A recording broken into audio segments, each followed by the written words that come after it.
नागपूरमध्ये नुकत्याच झालेल्या हिंसाचारानंतर एक धक्कादायक बातमी समोर आली आहे। या घटनेत गंभीर जखमी झालेल्या व्यक्तीचे दुर्दैवी निधन झाले आहे।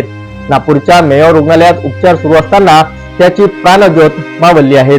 संपूर्ण प्रकरण काय आहे जाणून घेऊया आमच्या विशेष रिपोर्टमध्ये।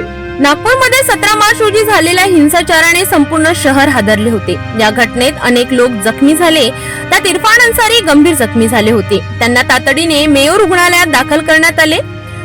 सुरुवातीपासूनच त्यांची प्रकृती चिंताजनक होती आणि त्यांना आयसीयू मध्ये ठेवण्यात आले होते, मात्र उपचारादरम्यान त्यांचा मृत्यू झाला। या घटनेनंतर परिसरात तणावपूर्ण वातावरण निर्माण झाले। पोलिसांनी कडेकोट बंदोबस्त ठेवला असून कोणताही अनुचित प्रकार घडू नये यासाठी खबरदारी घेतली जात आहे। स्थानिकांनी घटनेच्या निषेधार्थ शांतता पाळण्याचे आवाहन केले आहे। दरम्यान पोलिसांकडून या प्रकरणाच्या सखोल चौकशीला सुरुवात करण्यात आली आहे। हिंसाचारात सामील असलेल्या आरोपींवर कडक कारवाई करण्याचे आश्वासन पोलिसांनी दिले आहे। याच व्यक्तीच्या निधनाने कुटुंबावर दुःखाचा डोंगर कोसळला आहे।